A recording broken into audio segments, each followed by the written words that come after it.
Boa noite, meus irmãos. Graça, misericórdia e paz do Senhor sobre nós. Amém, queridos?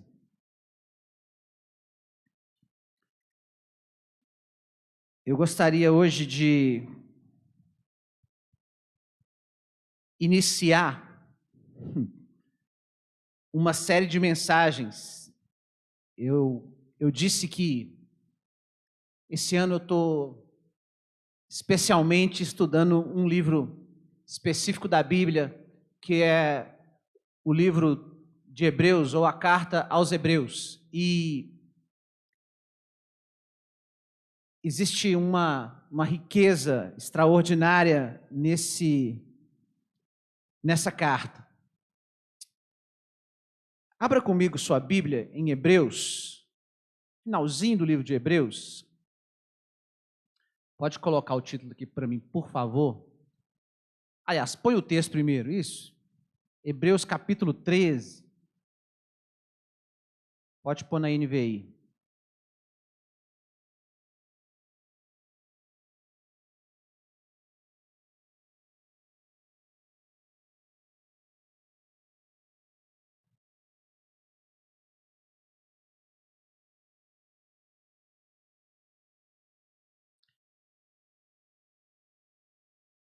Hebreus 13, versículo 22.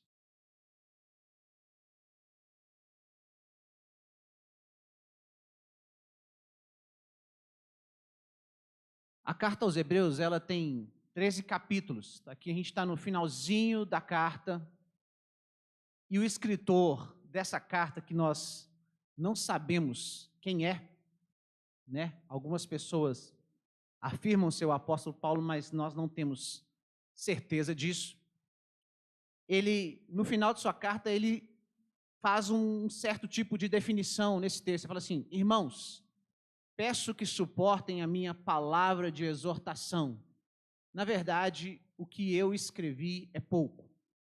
Só o 22 mesmo. Pode voltar no 22. Então, ele está dizendo que essa carta é uma palavra de exortação.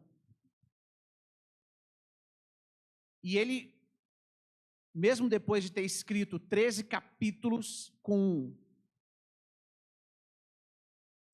muita riqueza, com muita profundidade, com coisas preciosas, a carta aos Hebreus é uma carta que ela exige que você tenha pelo menos lido o Velho Testamento, principalmente o Pentateuco, na parte que vai falar sobre os sacerdotes e a função dos sacerdotes e do sumo sacerdote, porque ele vai apresentar muitas coisas nessa carta que está relacionado a isso. E ele usa essa palavra aqui, exortação. Essa palavra exortação é uma palavra que muitas vezes ela é um pouco mal compreendida. A palavra exortação, ela não é repreensão. A palavra exortação, ela vem de uma raiz que ela dá uma ideia de chamar de lado. É como que a exortação fosse um alerta de amor, um conselho de amor, um encorajamento de amor. Então, o escritor está dizendo que essa carta que ele escreveu, ela, em resumo, ela é isso. E eu gostaria de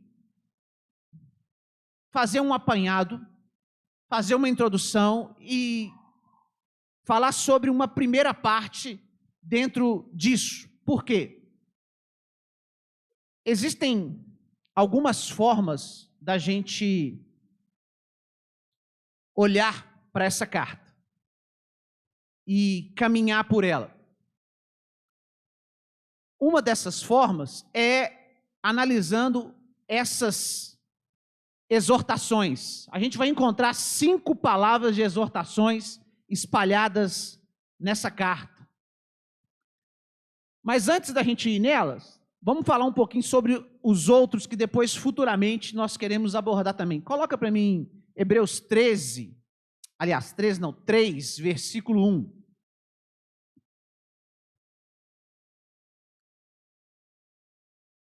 Hebreus 13, 1. Aqui é o título da mensagem. Depois os irmãos vão entender porque esse cenário aqui perigoso, né? Porque exortações ou exortação tem a ver com isso, com uma palavra que vai te livrar de um lugar perigoso. Hebreus 3, 1. Existe uma outra forma da gente olhar para a carta num todo. Pode colocar na NVI. 3. Hebreus 3, 1. Esse versículo também é importante. Ele fala assim, ó, portanto, santos irmãos, participantes do chamado celestial, fixem os seus pensamentos em Jesus. Aí ele fala, o apóstolo e sumo sacerdote que confessamos. Essa carta também ela tem esse tema forte nela. Ela vai apresentar Jesus como o apóstolo e como sumo sacerdote. Por isso que eu disse, se você não entender o Velho Testamento, qual era a função do sumo sacerdote, você vai ter dificuldade de entender algumas coisas que o autor de Hebreus vai falar nessa carta. Essa carta também fala muito sobre Jesus sendo superior. Nós vamos encontrar isso espalhado na carta algumas vezes. Jesus é superior, Jesus é superior. Aí vai falar que Jesus é superior aos anjos, Jesus é superior a Moisés e por aí vai. E essa carta também nos fala da jornada na vida cristã. Ou seja, essa carta está nos ensinando que a vida com Jesus é uma vida progressiva numa caminhada. Ou seja, não é algo que acontece uma vez e ali já está tudo pronto e tudo definido. A gente tem um início, mas a gente precisa continuar caminhando. Pode colocar agora para mim aquele segundo slide? Esse segundo slide que nós vamos ver, ele vai mostrar isso aqui, ó. Existem nessa carta essas 5 exortações aqui. A primeira que está um pouco apagada ali é negligência. E é exatamente o que nós vamos focar hoje. Mas, perceba o seguinte, aqui nós temos uma espécie de uma escada que está descendo aqui, ó.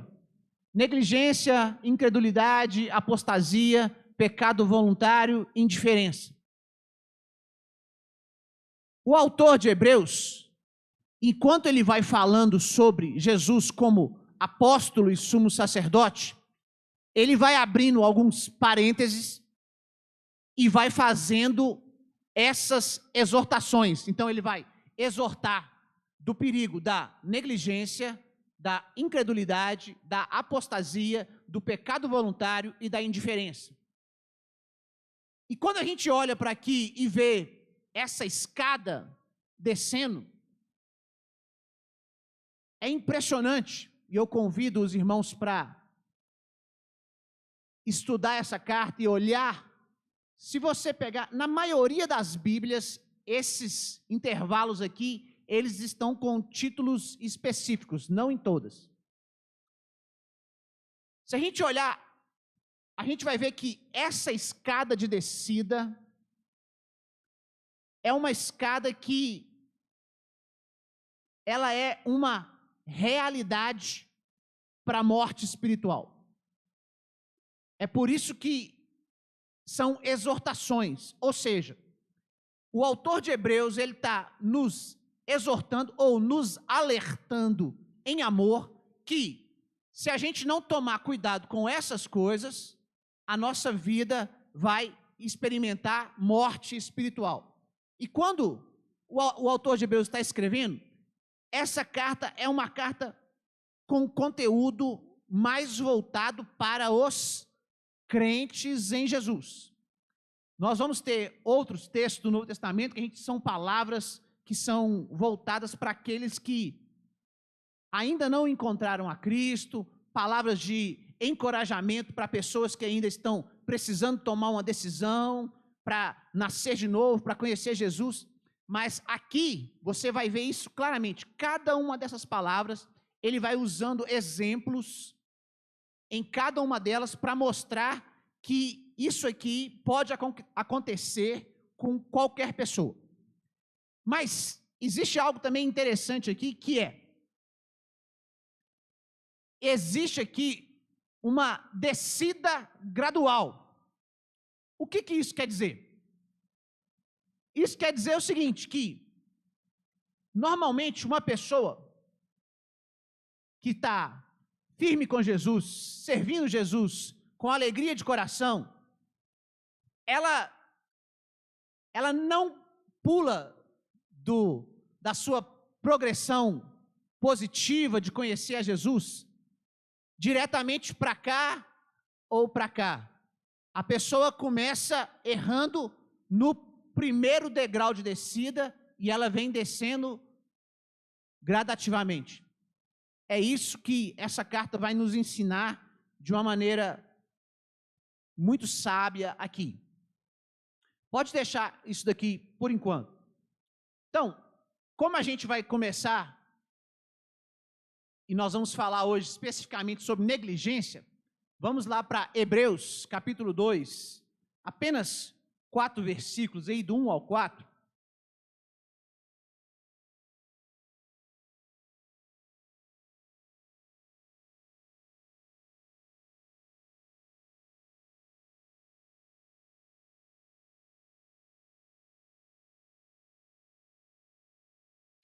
Por exemplo, na minha Bíblia aqui, nesse trecho, o subtítulo que foi acrescentado aqui é o perigo da negligência, que está em cima do capítulo 2 aqui. Existe diferença de Bíblia para Bíblia com relação a isso. Vamos lá, versículo 1. Por isso, é preciso que prestemos maior atenção no que temos ouvido, para que jamais nos desviemos. Pois, uma vez que a mensagem transmitida por meio dos anjos era válida, e toda transgressão e desobediência recebeu a devida punição, como escaparemos nós se negligenciarmos? Percebe que ele vai usar essa palavra. Não são todas as traduções que vão trazer a palavra negligenciarmos, mas é uma palavra muito correta aqui. Como escaparemos nós se negligenciarmos tão grande salvação? Essa salvação, primeiramente anunciada pelo Senhor, foi-nos confirmada pelos que a ouviram. Deus também deu testemunho dela por meio de sinais, maravilhas, diversos milagres e dons do Espírito Santo distribuídos de acordo com a sua vontade. Amém. Então, aqui nós estamos falando daquele primeiro degrau de descida, que é exatamente Hebreus, capítulo 2, versículo de 1 a 4, ele está falando aqui, ele está exortando a respeito do perigo da negligência. O que você entende ser negligência? Pensa aí. Não precisa responder em voz alta, mas pense. O que seria negligência?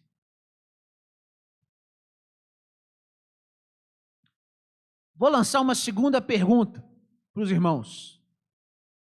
O que é o oposto de negligência?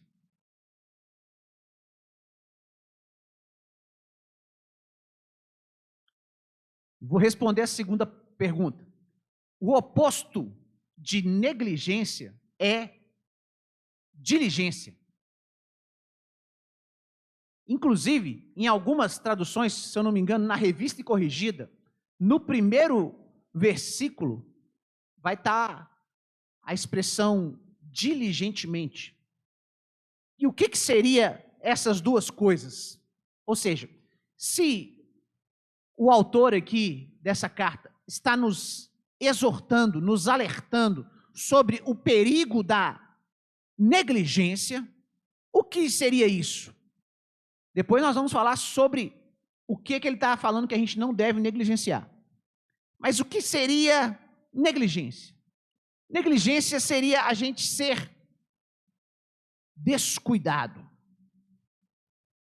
A gente não dá a devida atenção, o devido cuidado diante de uma tarefa ou diante de uma responsabilidade. A palavra que encaixa bem aqui para a gente definir essas duas, negligência e diligência, é responsabilidade.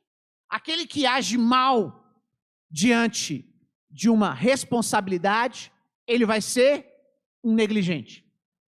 Aquele que age corretamente diante de uma responsabilidade, ele vai ser um diligente.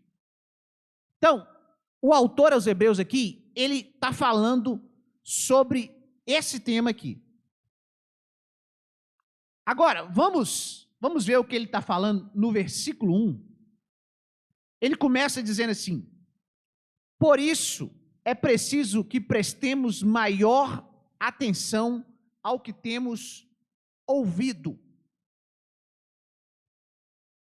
Ele abre esse parêntese para fazer essa exortação contra o perigo da negligência, porque ele inicia a carta aos Hebreus falando que, outrora, tendo Deus falado de muitas formas, agora, ou nesse tempo, ele tem nos falado pelo seu Filho.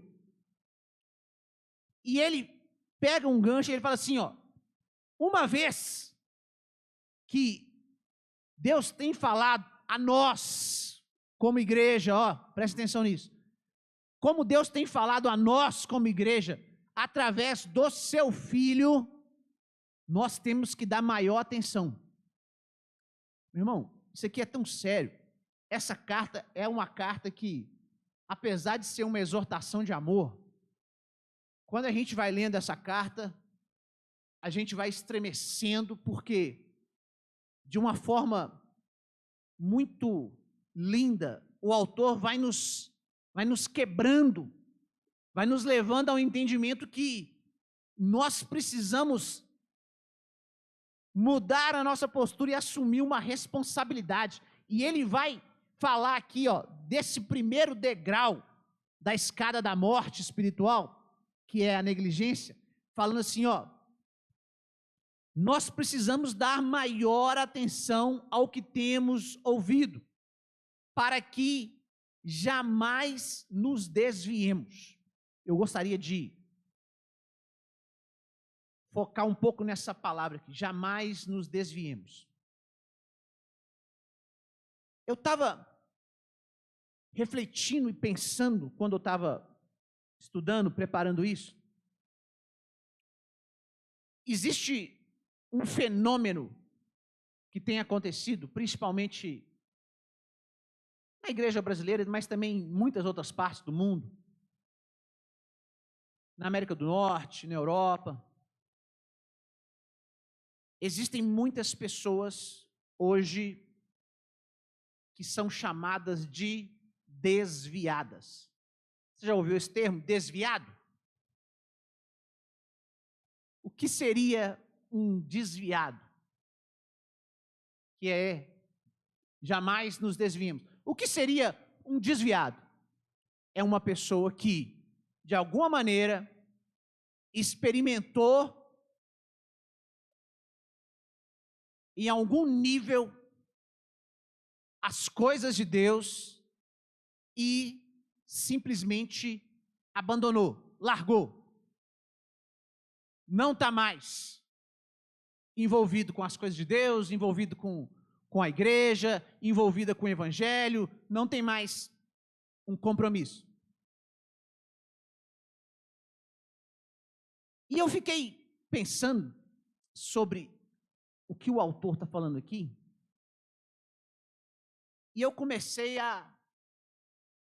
com muita sinceridade, a pensar em algumas pessoas. Pessoas, inclusive algumas delas, pelo qual eu tenho orado. Falando assim, Deus, por favor, Senhor, age na vida dessa pessoa, traz essa pessoa de volta, restaura a vida dessa pessoa. Essa pessoa já esteve no nosso meio, essa pessoa já experimentou do poder de Deus, da comunhão com o Senhor, da comunhão com os irmãos. E hoje, essa pessoa é uma pessoa desviada. Vamos usar o mesmo termo aqui do texto. E eu fiquei pensando nessas pessoas, que são pessoas, algumas delas próximas, e eu fiquei pensando na escada. Coloca de novo a escada aqui para mim, Welton, por favor. E eu fui olhar e eu fui descobrir que, na grande maioria dos casos, as pessoas descem degrau por degrau isso aqui. Ou seja, uma pessoa que se desviou, normalmente, ela começou negligenciando. Por que, pastor, que você está falando isso? O apóstolo Paulo fala assim, aquele que está de pé, cuide para que não caia. Meu irmão, deixa eu falar uma coisa para você. E ouça isso com atenção. Não importa o tanto que você já viveu do Senhor, o tanto que você já caminhou, os milagres que você já testemunhou, presenciou, viveu, experimentou. Não importa se você é pastor, se você é presbítero, se você é ministro de louvor, se você é profeta. A Bíblia está nos dizendo o seguinte: se a gente não tomar cuidado, independente do nosso histórico, e a gente começar a descer a escada, infelizmente, nós vamos experimentar a morte espiritual. É isso que a palavra de Deus está nos mostrando aqui. E eu conheço pessoas que hoje já desceram todos esses degraus aqui. Meu irmão, por exemplo, deixa eu falar uma coisa para os irmãos. A Bíblia fala muito sobre apostasia. E algumas pessoas, por exemplo, olham para esse termo e falam assim, apostasia, que é, simplificando, esfriamento da fé.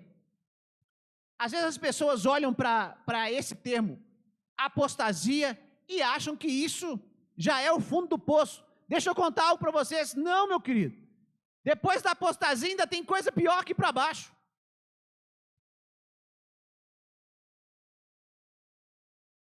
Eu conheço pessoas que já serviram a Deus fielmente na igreja, pessoas que foram muito usadas pelo Senhor em ministério, pessoas que foram, assim, instrumentos de Deus verdadeiros, que hoje estão aqui, vivendo o fundo do poço, querido.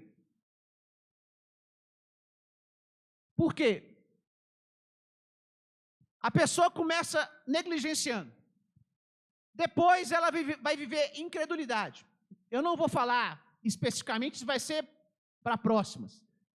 Depois ela começa a se esfriar na fé. O que seria esse pecado voluntário? Pecado voluntário é quando a pessoa já quer praticar aquilo. Às vezes, quando a pessoa está aqui na apostasia, ela está vivendo ainda aquele dilema. O que é que eu faço? Se eu fico firme com Jesus, se eu não fico, tal. Quando a pessoa chega aqui no pecado voluntário, ela já está fazendo ou praticando o pecado, abraçando o pecado, que outrora para ele o dominava, o prendia, ele volta a praticar essas coisas. Se a gente olhar para a carta de 2 Pedro, ele vai falar que é como o cão que volta ao vômito, ou como a porca lavada que se lança no lamaçal novamente. E quando chega aqui na indiferença, que realmente é o final da escada ali da morte espiritual, é quando aquela pessoa ela está tão dominada pelo pecado, que para ela já não sente nada. Ela já não sente nem o Espírito Santo mais, trazendo aquele desconforto, porque o Espírito Santo é aquele que convence do pecado, da justiça, do juízo. Ela vai pecando e para ela já não há menor diferença mais. Ou seja, ela volta a ser uma pessoa mundana, entregue ao pecado. Meu irmão, essa carta aos Hebreus, o autor dessa carta, ele está nos mostrando que existe um caminho que leva até o fundo do poço.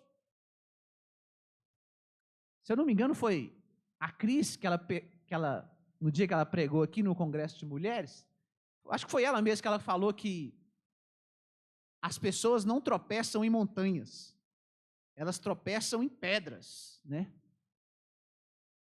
Ou seja, normalmente, o erro começa em negligenciar. E o texto vai falar sobre negligenciar o quê? Vamos lá, vamos voltar para o texto agora, Hebreus capítulo 2, versículo 2.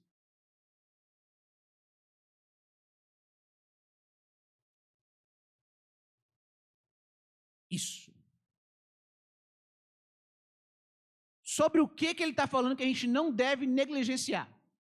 Pois, uma vez que a mensagem transmitida por meio dos anjos era válida e toda transgressão e desobediência recebeu a devida punição, versículo 3.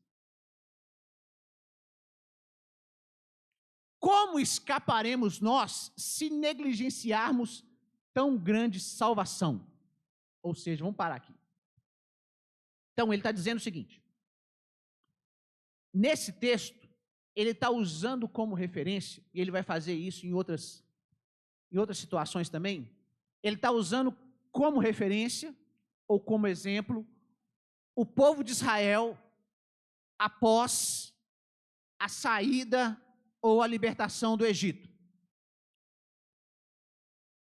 Ele está dizendo que aquele povo, ele recebeu uma grande salvação de Deus, sim ou não? Sim, eles estavam lá, escravos, presos no Egito, debaixo de um jugo de escravidão pesado imposto pelo faraó.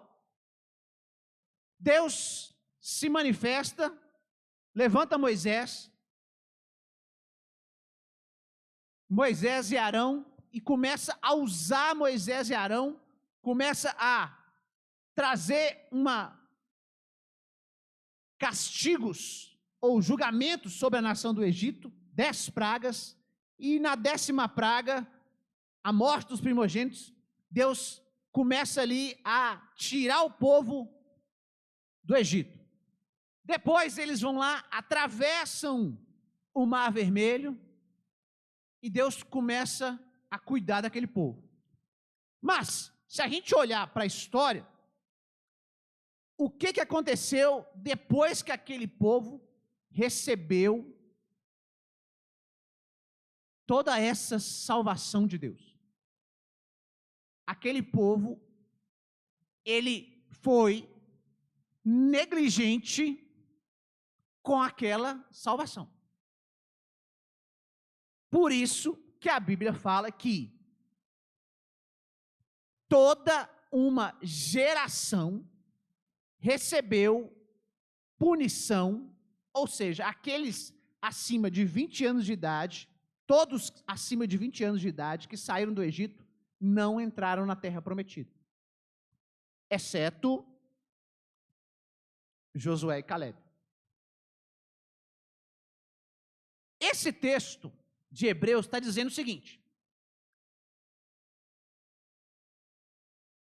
Deixa eu abrir um parênteses aqui. Às vezes as pessoas olham para o Novo Testamento e falam assim: nós estamos vivendo no Novo Testamento é mais light, é mais tranquilo. Alguns têm a audácia de dizer assim: o Deus do Novo Testamento é um Deus mais tranquilo. Meu querido, não fala isso não, por favor, pelo amor de Deus. O Deus do Novo Testamento é o mesmo Deus do Antigo Testamento. O Deus da Antiga Aliança é o mesmo Deus da Nova Aliança. Deus não muda, isso é uma característica de Deus. Isso faz parte do caráter de Deus, ele é imutável. Deus não muda. E esse texto está dizendo o seguinte: ele usa uma lógica de raciocínio aqui. O autor de Hebreus está dizendo: se aquele povo que recebeu a palavra através dos anjos, ele está falando que essa palavra dos anjos é a lei de Moisés que foi entregue no Sinai, no Monte Sinai, após eles saírem do Egito, ok? Ele está dizendo o seguinte: se aquele povo que recebeu a palavra entregue pelos anjos, a lei de Moisés, recebeu uma devida punição, ou uma justa punição, porque eles negligenciaram a salvação que eles receberam. Aí ele faz uma pergunta assim: como nós, que recebemos uma revelação muito superior, através, não de anjos, mas diretamente do Filho de Deus, Jesus Cristo, como nós vamos escapar de uma punição? Esse é o raciocínio desse texto. Então, o que a gente não pode negligenciar? A salvação que nós recebemos. Ok? Esse texto está dizendo o seguinte: se houve punição para eles, como que não vai haver punição para nós? Eles receberam uma revelação inferior e receberam uma punição. Se nós recebemos uma revelação superior, nós não vamos receber punição? E aí algumas pessoas falam assim: mas estou no Novo Testamento, é tudo mais tranquilo. Olha, cuidado com essa afirmação. Esse texto está nos dizendo o seguinte, querido: se nós negligenciarmos a salvação que Deus nos deu, a punição que nós vamos receber é certa e ela será severa. É isso que esse texto está dizendo. E por isso ele fala assim: não negligencie a salvação que você recebeu. Quem aqui recebeu a salvação de Deus? Deixa eu ver, levanta a mão aqui. Muitas pessoas receberam a salvação de Deus. Uma pessoa que recebe a salvação de Deus, nesse pacote da salvação, o que essa pessoa recebe? Fala para mim, quando você recebe a salvação de Deus, o que você recebe nesse pacote de salvação? Paz, alegria, vida eterna. Aí, falou o que eu queria, glória a Deus. Não que paz e alegria seja errado, está corretíssimo, mas o termo que eu queria ouvir era exatamente esse: vida eterna. João 3,16. Porque Deus amou o mundo de tal maneira que deu o seu Filho unigênito, para que todo aquele que nele crê não pereça, mas tenha vida eterna. Vida eterna. Ou seja, a salvação, nesse pacote da salvação, o mais maravilhoso que tem nele é vida eterna. Tem muita coisa maravilhosa nesse pacote, mas vida eterna é o mais importante. O que é vida eterna? Boa pergunta, né? Vida eterna é viver para sempre. Essa seria uma resposta tão imediata assim, né? Vamos ver o que a Bíblia fala, o que é vida eterna? João 17, 3. Abre sua Bíblia, se você não tem esse texto marcado aí, você pode até marcar, porque esse texto vai dizer o que é vida eterna. Olha aqui. Vê se isso não é uma definição. Esta é a vida eterna, que conheçam o único Deus verdadeiro e a Jesus Cristo a quem enviaste. Quem está dizendo isso aqui é Jesus. Esse capítulo 17 de João é um dos capítulos mais profundos, poderosos da Bíblia. Alguns chamam o capítulo 17 de João de o Santo dos Santos da Bíblia. Porque nesse capítulo 17, Jesus está... Eu não sei como que o apóstolo João conseguiu trazer isso, mas nesse capítulo 17, nós temos aqui uma conversa do filho com o pai profunda, profunda.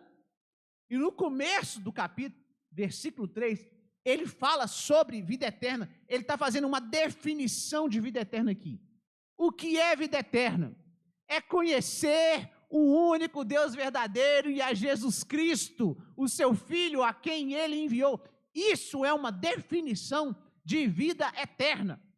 Ou seja, quando uma pessoa é salva, ela recebe vida eterna nesse pacote,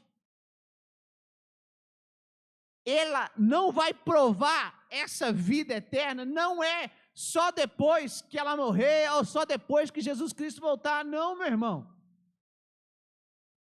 Você foi salvo, você já está recebendo o caminho, a oportunidade, o livre acesso, o novo e vivo caminho para você conhecer a Deus, conhecer Jesus Cristo. É isso que é vida eterna.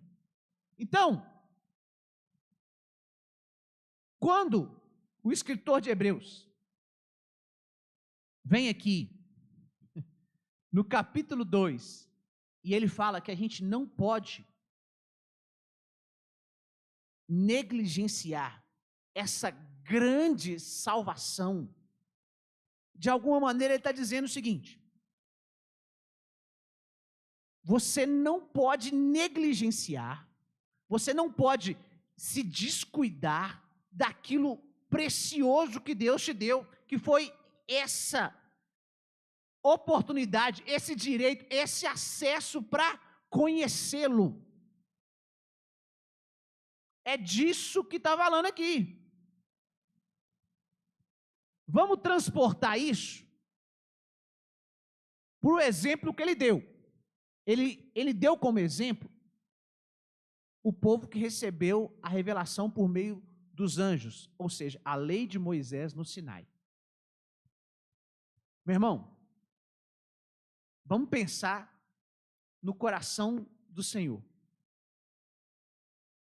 O pastor Denilson me falou um negócio que eu achei interessantíssimo e fiquei refletindo sobre isso.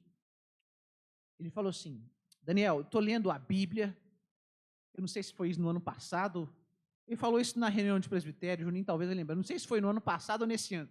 Ele falou assim: na minha leitura da Bíblia desse ano, eu estou muito atento com os sentimentos de Deus. Como que a Bíblia mostra, revela os sentimentos de Deus.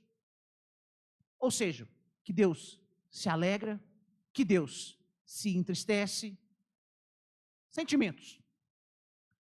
E quando ele me falou isso, eu comecei a ficar atento a essas coisas também.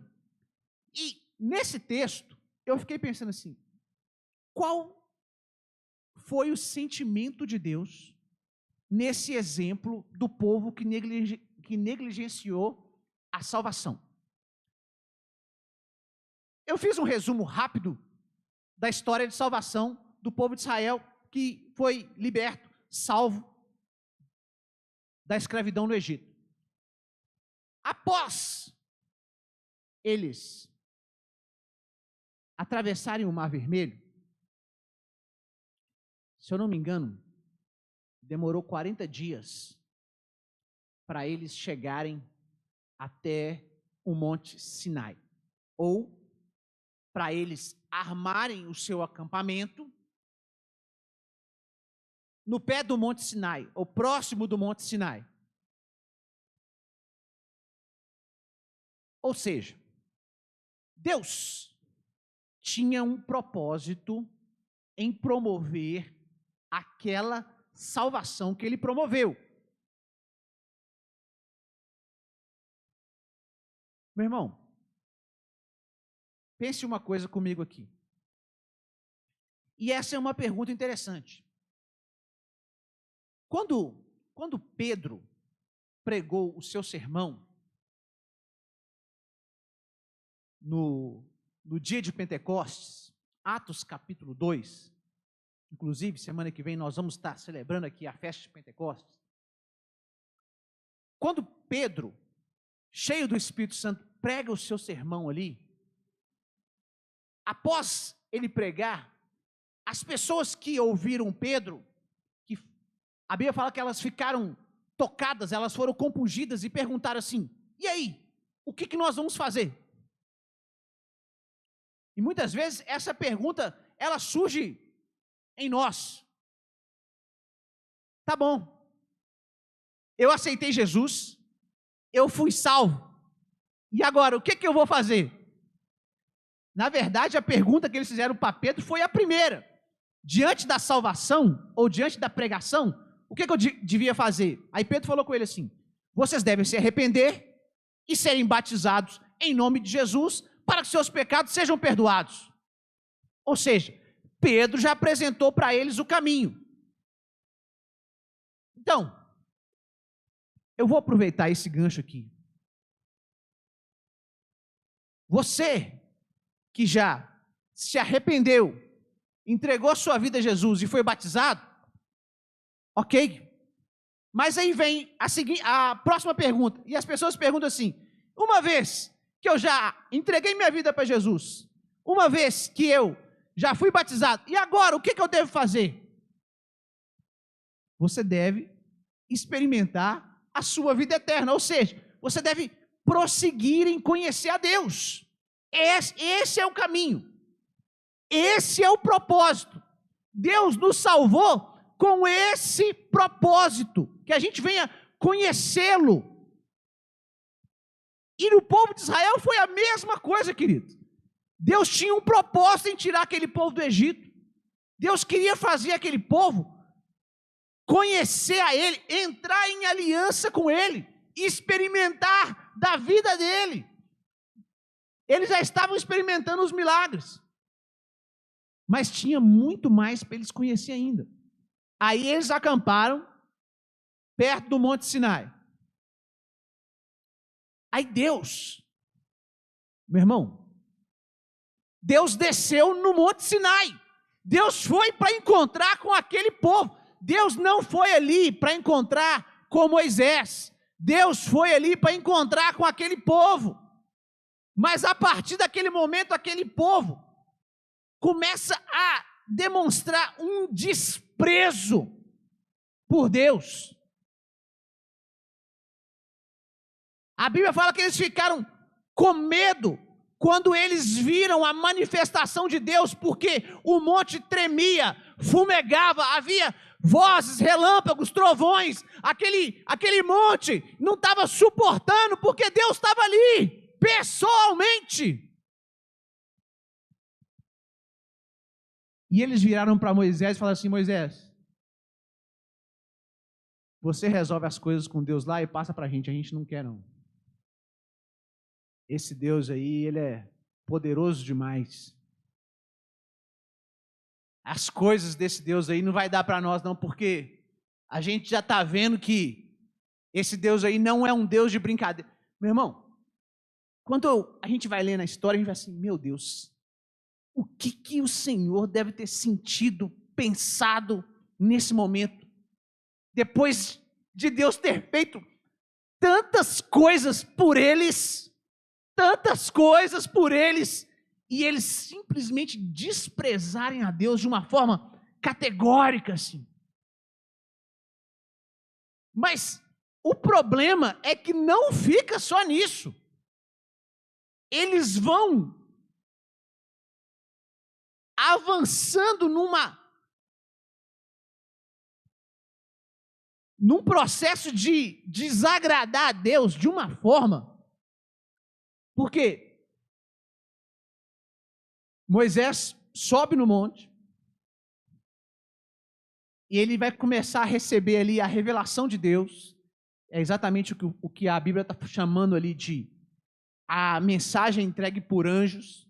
Se a gente olhar exatamente no texto do Antigo Testamento, você não vai encontrar falando ali que foi entregue por anjos, mas existem outros textos do Novo Testamento que vai falar que essa mensagem foi entregue por anjos. É só uma linguagem. Ou seja, o próprio Deus estava ali e ele entrega para Moisés aquela mensagem. A Bíblia fala que Moisés ficou ali no monte 40 dias e 40 noites. E Deus fala para Moisés assim, Moisés, desce, porque aquele povo já se desviou. É o mesmo termo que a gente tem ali no versículo 1. Aquele povo já se desviou. E quando Moisés desce, e ele vai se aproximando do acampamento, ele vai vendo que havia ali todo um som festivo, e aquele povo tinha feito ali um bezerro de ouro, e eles tiveram a petulância de dizer assim, apontando para o bezerro, ou se referindo ao bezerro, de dizer assim, este é o Deus que nos tirou do Egito. Meu irmão, eu fico olhando para esses textos e falo assim, o que Deus sentiu nesse momento?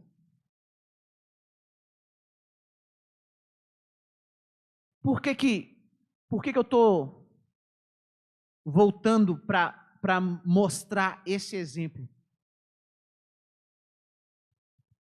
Porque o autor de Hebreus, ele está usando exatamente essas histórias para nos dizer que existe um perigo com relação à nossa negligência. E o que se refere a essa negligência? Se refere à grande salvação que nós recebemos.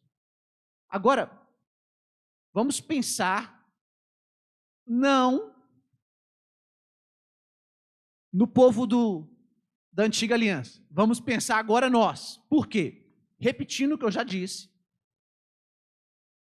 o autor faz uma lógica simples. Ele fala assim, se este povo que negligenciou a salvação deles, uma salvação que veio através de uma revelação inferior,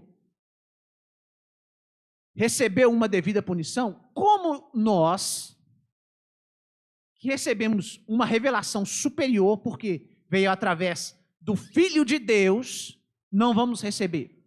Meu irmão, vamos pensar agora no nosso estado, na nossa condição.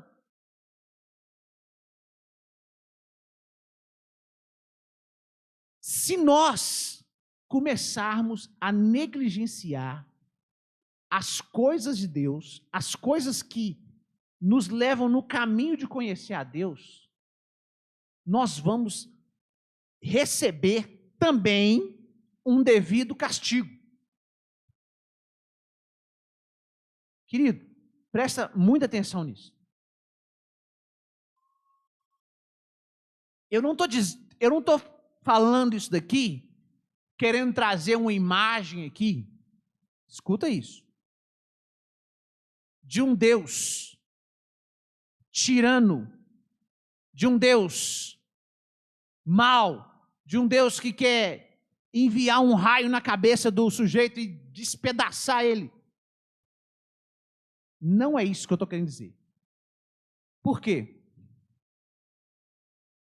Se a gente olhar, por isso que eu disse, Deus é o mesmo, ontem, hoje e sempre. Se a gente olhar para a história do povo de Israel, lá no pé do Monte Sinai, e olhar para hoje, a gente vai ver que Deus continua misericordioso.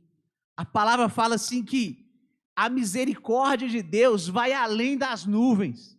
Grande é a misericórdia do Senhor. Meu querido, se fosse eu no lugar de Deus, eu tivesse feito tudo aquilo por eles, e de repente eles fazem um bezerro de ouro e falam assim, esse foi o Deus que tirou deles.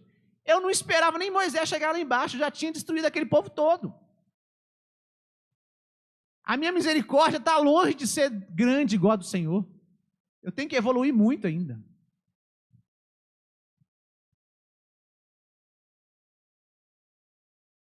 Ou seja, Deus era misericordioso. E hoje? Deus tem sido misericordioso para conosco, sim ou não? Sim. Mas é muito sim, querido. Sabe por quê?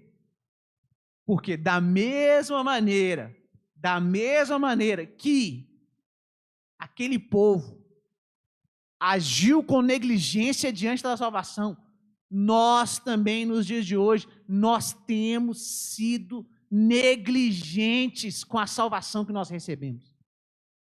Meu querido, se a gente der uma resposta honesta e sincera, nós vamos ver que nós temos sido negligentes com a salvação, com a grande salvação que nós recebemos, conforme esse texto diz. Ou seja, Deus não mandou um raio na cabeça de ninguém aqui ainda. Mas presta muita atenção nisso que eu vou dizer agora. A Bíblia nos fala que Deus tem um dia marcado no qual Ele vai julgar vivos e mortos. E aquele que vai julgar é exatamente o Filho que nos trouxe essa mensagem de salvação. Meu irmão, existem muitas pessoas hoje, brincando com Deus, levando as coisas de Deus de uma maneira relaxada, brincando com coisas espirituais. A palavra de Deus em Gálatas fala assim, de Deus não se zomba, Deus não se deixa escarnecer, de Deus não se zomba, aquilo que o homem semear, certamente ele vai colher. Se plantar, se semear para a vida, colhe vida, se semear para a morte, colhe morte.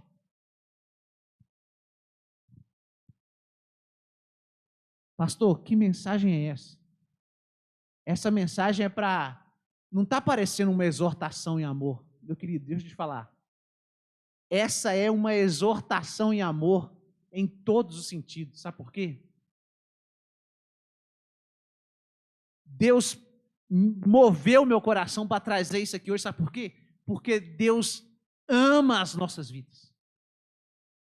E Deus continua nos amando de uma maneira extravagante, extraordinária. De forma que Ele quer nos trazer de volta para os braços dEle, para o colo dEle. Deus está nos falando assim, olha, meus irmãos, meus queridos,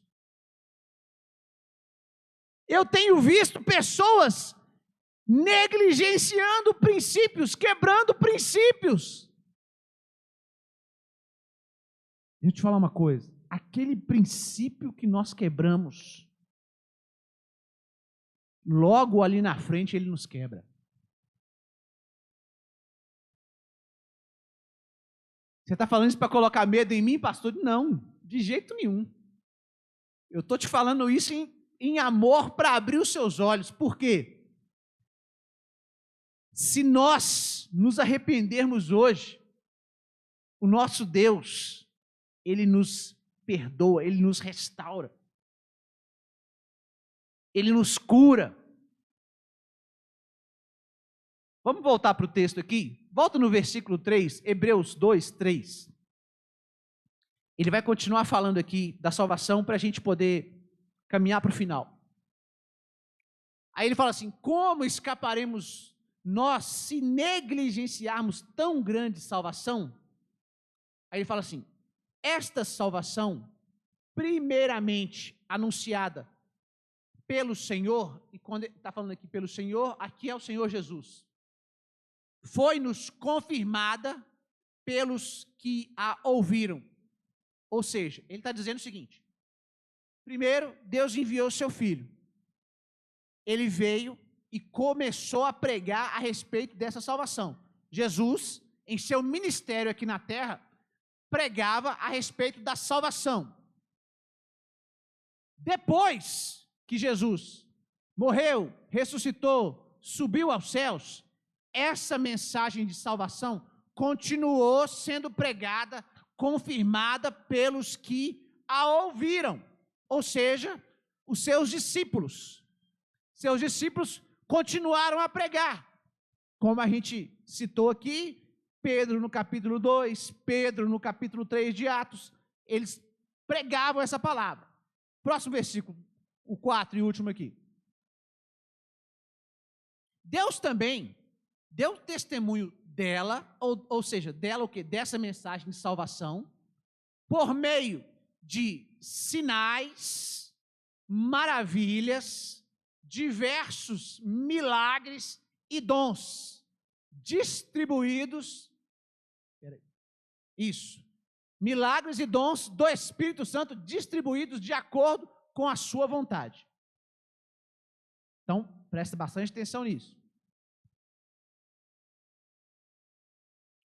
A mensagem já chegou até nós. Essa mensagem do Evangelho, essa mensagem de salvação. Graças a Deus que essa mensagem ela foi passando aí por séculos e nos alcançou. Mas nós somos testemunhas de sinais, maravilhas, diversos milagres e dons do Espírito Santo distribuídos. Sim ou não? Sim! Nós somos testemunhas disso. Ou seja, essa mensagem ou essa exortação se encaixa exatamente ou perfeitamente para cada um de nós hoje. Uma vez que nós temos visto a manifestação, a verdade de Deus, o poder de Deus, através de milagres, sinais, maravilhas, dons espirituais sendo derramados no meio da igreja, no meio da comunidade. Isso tem, primeiro, um aspecto maravilhoso. Por quê? Eu vou ter que voltar agora lá no povo do Egito de novo. Imagina aquele povo que ficou escravizado 400 anos, debaixo de opressão. Aí Deus começa a tratar com aqueles que eram os que escravizavam eles. E Deus começa a se mover. E é água transformando em sangue. E Deus começa a mandar gafanhotos, rãs, trevas, morte dos animais, chuva de granizo. Eles devem ter ficado pensando assim, aí ó, Deus começou a agir em nosso favor. Eles se alegraram, com certeza. em ver Deus se manifestando em favor deles. Eles com certeza se alegraram quando Deus abriu o mar para eles passar, e quando os inimigos queriam pegar eles, Deus vai, fecha o mar e afoga o exército de Faraó. Ou seja, às vezes nós agimos da mesma maneira. A gente se alegra, com razão, quando Deus age em nosso favor. Às vezes a gente vai lá, ora, busca a Deus, e Deus vai e opera, abre portas, faz curas, faz milagres. Amém, queridos? Amém. Só que esses sinais, maravilhas, diversos milagres e dons do Espírito Santo distribuídos, eles são um testemunho de que a salvação de Deus chegou até nós. É isso que esse texto está dizendo. E se a salvação de Deus chegou até nós, nós não podemos negligenciá-la. É isso que esse texto está dizendo. Meu irmão, da mesma forma que o povo de Israel virava as costas, ou virou as costas para Deus várias vezes, desprezou a Deus várias vezes, as pessoas fazem isso hoje, constantemente. As pessoas, às vezes, basta passar por um momento de dificuldade, que as pessoas vão e começam a buscar Deus. E começa a orar e fala assim: Deus, me ajuda. Estou precisando do seu socorro. Estou precisando da tua intervenção. Meu irmão, escuta isso. Não tem nenhum problema da gente fazer isso. Sabe aonde está o problema? O problema está aqui. Muitas vezes, Deus ouve a nossa oração, abre a porta, faz o milagre, e com pouco tempo, as pessoas viram as costas para Deus e é como se não tivesse acontecido nada. As pessoas esquecem quem que agiu em favor deles. Deixa eu te falar com muita clareza. Sabe o que Deus espera de nós? Uma fidelidade diante do que Ele tem feito por nós. Deus quer que a gente venha amar a essa salvação que nós recebemos. Deixa eu falar uma coisa. Conhecer a Deus é melhor do que qualquer milagre que Deus possa realizar na nossa vida. Não existe nada melhor do que conhecer a Deus. É por isso que o apóstolo Paulo fala assim, ó: eu coloco como perda ou como nada tudo o que eu já recebi diante do privilégio que é poder conhecer a Deus.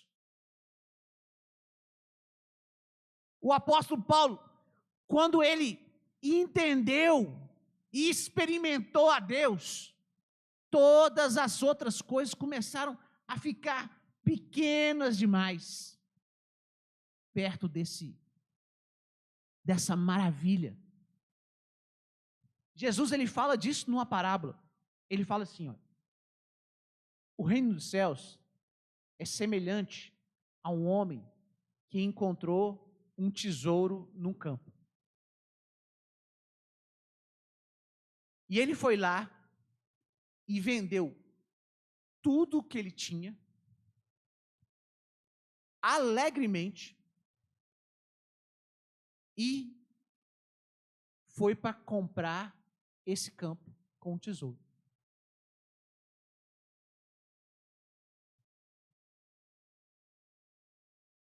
Jesus estava querendo mostrar o seguinte: